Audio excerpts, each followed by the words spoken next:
What was it? What has changed since those early days? Have you changed much about the place going along? Look, again, like with a bar, it's almost like a person, right? It's every bar or every good bar should have a personality.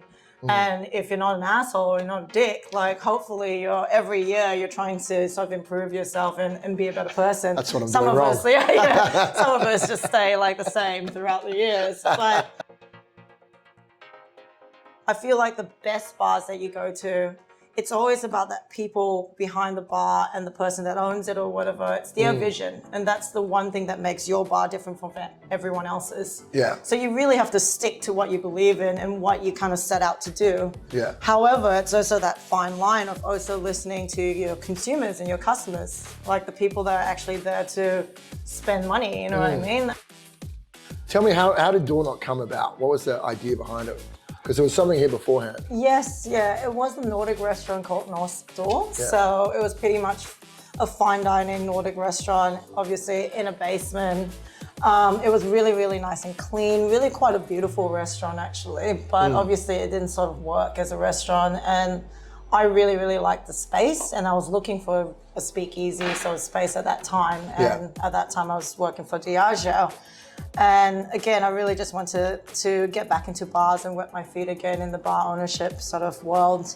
So when I saw the space, I was just like, cool, like this is it, I reckon. And I knew it worked more as a bar than a restaurant. What was those first few weeks and months of opening the bar like? What is it that people don't understand about opening a bar? Everyone knows it's going to be tough, but it's like... I guess it's such a confusing feeling. Like, there's a lot of anxiety. It's almost like going on a first date, right? You're a little bit nervous, but you're a bit excited. Is it gonna be great? Is it not gonna be great? Yeah. Like, is she or he or whoever, like, are they actually going to show up? You know what I mean? I always like to describe it to people like, you know, your first party that you throw in high school or something, you know, is it going to be a success? Are people gonna come? Like, is the vibe gonna be great?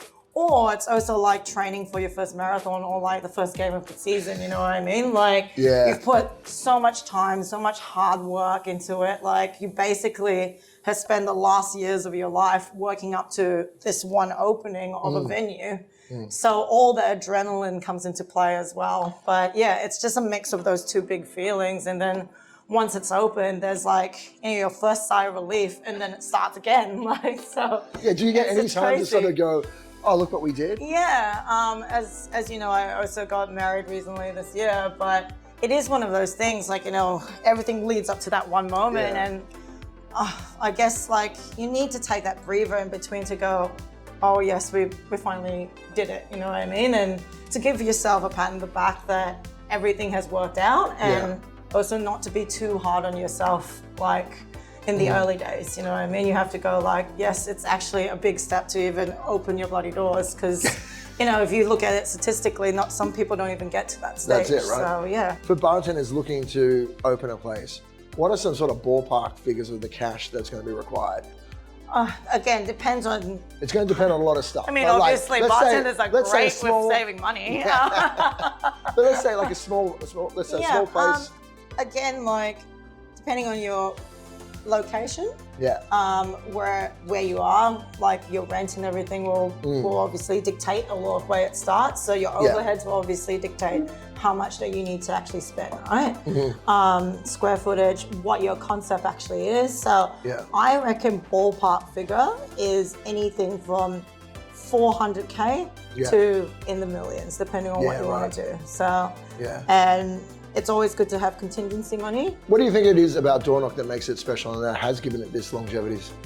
I've been in the industry for a long time. I've been to a lot of bars in my life and I've never, so have you. But, I've never, you know, even when we were thinking about Door Knock, I never set out to open anything super innovative. And that's a cold hard truth, you know what I mean? I never saw myself as an innovator or something that will change like the world of bars, you know what I mean? You know, like Matt Wiley at Ree does that so well. There's people in the industry that does that exceptionally well. You tend to have like the creative type and the operator type. Yeah, exactly. Right? And I've never been that person, but it's also because I've always liked going to the bars where they're warm, comfortable, cozy. Doesn't matter if I was taking a high school friend there or my mom or my best friend, there's always something for everybody, you know what I mean?